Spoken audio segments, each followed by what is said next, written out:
মুর্শিদাবাদে অশান্তির জের গতকাল মালদার পর আজ মুর্শিদাবাদে পৌঁছে গিয়েছেন জাতীয় মহিলা কমিশনের প্রতিনিধি দল।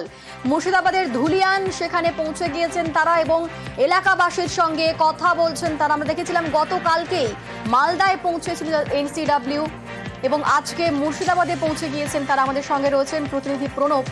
এখনকার কি ছবি? দেখো, এই মুহূর্তে জাতীয় মহিলা কমিশনের একটি দল 6 সদস্যের প্রতিনিধি দল তারা কিন্তু ধুলিয়ানে পৌঁছে গিয়েছে এবং ধুলিয়ানে যে নির্যাতিত পরিবার শামশেরগঞ্জের একাধিক জায়গায় জাফরাবাদ থেকে শুরু করে যেসব জায়গাগুলোতে বাড়িঘর জ্বালিয়ে দেওয়া হয়েছে, মহিলাদের ওপর অত্যাচার করা হয়েছে বলে অভিযোগ, সেই সমস্ত মহিলাদের সঙ্গে তারা কথা বলবেন। এলাকার যে স্থানীয় থানা পুলিশ অফিসার যারা দায়িত্বে ছিলেন তাদের সঙ্গে তাদের কথা বলার কথা।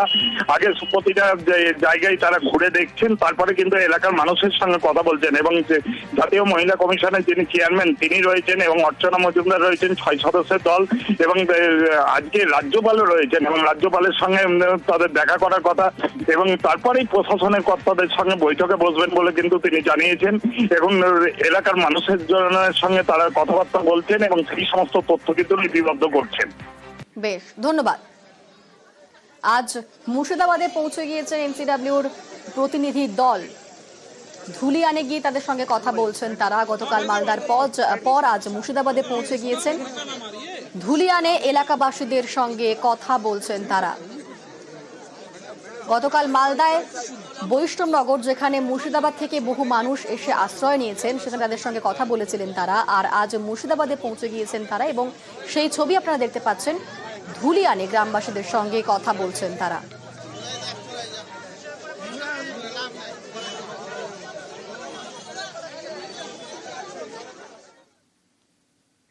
এবার আলিপুরদুয়ারের খবরের দিকে নজর রাখবো। বালি খাদানে শ্রমিকদের বিক্ষোভ, ভাঙচুর। কুমারগ্রামে রায়ডাক নদীর পাড়ে রীতিমতো উত্তেজনা। পেলোডার দিয়ে বালি তোলায় আপত্তি শ্রমিকদের। আর তারপরেই রীতিমতো উত্তেজনার পরিস্থিতি। যে ছবি আপনারা দেখতে পাচ্ছেন, বালি খাদানে শ্রমিকদের বিক্ষোভ।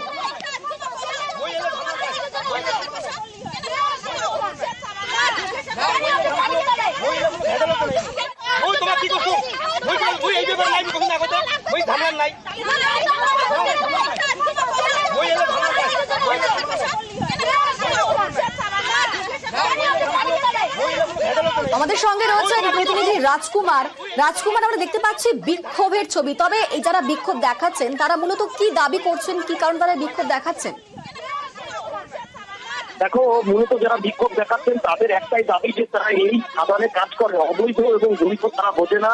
নদীর বুকে এই যে ট্রেন ওটার নামানো বৈধ না অবৈধ তারা বোঝে না, কিন্তু তাদের একটাই বক্তব্য যে তারা এখানে গায়ে বছরের পরিশ্রম করে, হাত দিয়ে পরিশ্রম করে কাজ করেন, শ্রমিককে কাজ করেন, তা এখান থেকে রুটি পাবেন। ফলে মেশিন দিয়ে, যন্ত্র দিয়ে এখানে বালি খোদাই করা যাবে না, তাহলে তারা বেকার হয়ে যাবে। এই কারণে কিন্তু তারা বিক্ষোভ দেখাচ্ছেন এবং এই যে যন্ত্র, সেই যন্ত্রে ভাঙচুর চালিয়েছে। বেশ, ধন্যবাদ। গাড়িটা ওরা আইনে লুকায় রাখছে। কি গাড়ি? জেসিবি। এখানে নাকি জেসিবি লাগাবে, পকলেন লাগাবে, রাখতে পিসি লাগাবে, ডাম্পার দিয়ে মাল উঠে নিয়ে যাবে। সেটা কি নদীতে? নদীতে। আচ্ছা। আর আমরা জানি যে নদীতে প্রবলেম লাগা বা পিসি লাগা নিষেধ। আর জনগণ সবাই কাজ করে খায় এই নদীতে। 500,000 দুনিয়ার লোক কাজ করে খায় কিন্তু এই নদীতে। খাওয়ার পরে এখন যদি ওরা পকলেন দিয়ে মাল উঠে নিয়ে যায় তাহলে তো আমাদের বেড়ে লাথি মারা। আমরা কোথায় যাবো? বউ বাচ্চা নিয়ে কাজ করে খাই, কথা যাবো না। এটা লাগাইছে আমাদের প্রধানের স্বামী তাউন্দা বলি। কোন পার্টি করে? টিএমসি। তো আমরা চাই এখানে সাধারণ জনগণ কাজ করে খাক, যাতে ফকলেন না লাগায়। এখানে যারা আছে সবাই দেখলাম উত্তেজিত হয়ে আপনাকে আক্রমণ করতেছে যে এর পিছনে আপনি আছেন, যেহেতু আপনি প্রধানের স্বামী। তাহলে আপনার এলাকায় ঢুকলো জেসিবি, আপনি জানেন না? না, রাতে অন্ধকার ঢুকছে, আমি বাড়িতে ছিলাম না, ঠিক আছে, আমি জানি না। আমি বলে দিছি যে কোনো যদি প্রোগ্রাম যদি নদীর মধ্যে ঢুকে, তোমার যত পাবলিক আছো সবাই কিন্তু আটকে আমাকে ফোন করবা, আমি তোমাদের পিছনে আছি। জনসাধারণ কাজ করে, যেহেতু নদীর মধ্যে রুটির ব্যাপার আছে, আমি ঘুরতে দিব না। যে আমি জীবন দিব তবে টাবু ঘুরতে দিব না। আমার পিছনে যদি লোক থাকে আর কি, আর যদি আমার পিছনে লোক না থাকে তো আমার তো করার কিছু নাই।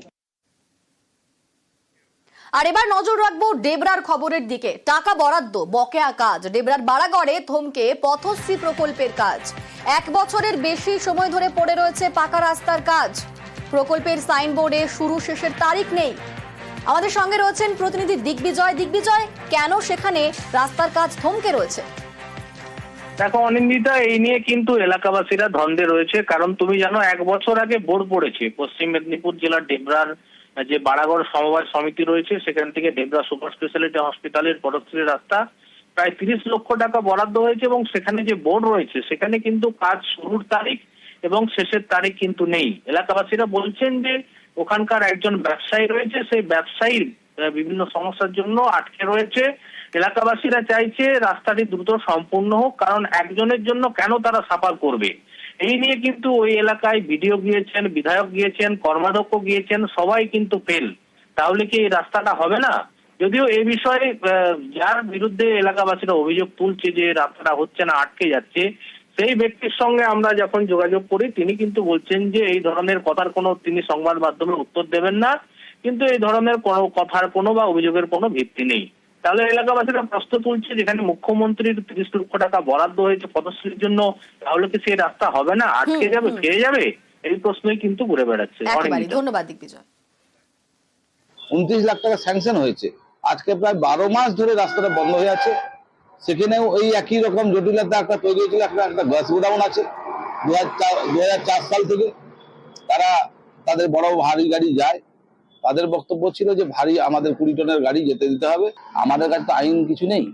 তো গ্রামের মানুষের কাছে সত্যি এটা খুব মানে আমাদের খুব মানে ব্যর্থতা যে গ্রামের মানুষকে আমরা বেশ কিছুদিন ধরে এইটার উত্তর দিতে পারছি না। ওরাও বারবার আমারও কাছে আসছে, প্রত্যেকের কাছে যাচ্ছে। তো সেক্ষেত্রে সরকার কি আরো আলাদাভাবে আরো টাকা দিবে না কি করবে আমরা জানি না। তো বলছেন যে উনি অ্যাপ্লিকেশন করেছেন, ওনার অ্যাপ্লিকেশনের উপর ভিত্তি করে আমরা এই দাঁড়িয়ে আছি এইরকম একটা জায়গায়। আমার কাছে কোনো অর্ডারও নেই, বন্ধের অর্ডার নেই, আর মানে চালু হওয়ার অর্ডার আছে, বন্ধের অর্ডার নেই। বিডিও সাহেব কি কারণে বন্ধ রেখেছেন বিডিও সাহেব জানে, আমি জানি না। রাস্তার উদ্বোধনে গিয়ে মহিলাদের সঙ্গে বচসা। গত 21শে মার্চ খড়গপুরে দিলীপ ঘোষের মন্তব্যে বিতর্ক হয়েছিল বিস্তর। আসুন সেই ছবিটা আপনাদের আরো একবার দেখাই। গত 21শে মার্চ খড়গপুরে দিলীপ ঘোষের মন্তব্যে বিতর্ক হয়েছিল, অনেকটাই বিতর্ক হয়েছিল। দেখুন সেই ছবি।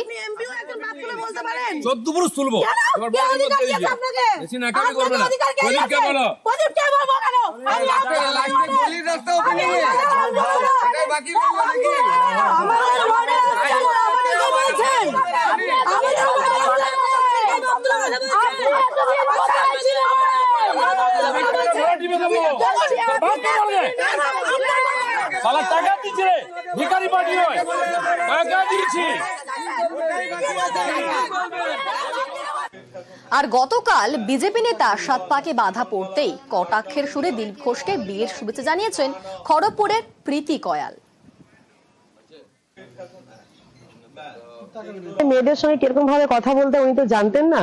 তো আমাদেরকে নোংরা ভাষা খুব কথা বলেন, যে গলায় পা তুলে দেবো, নালিতে ফেলে দেবো, এমনকি এমনও বলেন যে উনি গাড়ি তুলে দেবেন আমাদের গায়ের উপর থেকে, কারণ ওনার পিছু টান নেই, আমার সংসার নেই, ওয়াইফ নেই, বাচ্চা নেই, তো ওনার পিছু টান নেই। তাকে অনেক অনেক শুভেচ্ছা জানাবো, যে এই এখন যেন ওনার কাছ থেকে আশা রাখবো যেন মেয়েদেরকে কিভাবে সম্মান করতে হয়। তো আগামী দিনে যেন কোনো মেয়েকে ওনার মুখ থেকে এরকম না শুনতে হয় যে গলায় টিপে দেবো কিংবা গাড়ি তুলে দেবো। তো আগাম শুভেচ্ছা ওনাকে জানাই, ওনার বিবাহিত জীবন সুখের হোক। আর খড়গপুরে আসলে পরে আমরা নিজেরা গিয়ে ওনার সঙ্গে দেখা করে ফুল দিয়ে সম্মান জানিয়ে আসবো। আর ওনার ওয়াইফকে এটাই বলবো, বিবাহিত জীবন সুখের হবে, ওনার সঙ্গে সারা জীবন থাকবেন।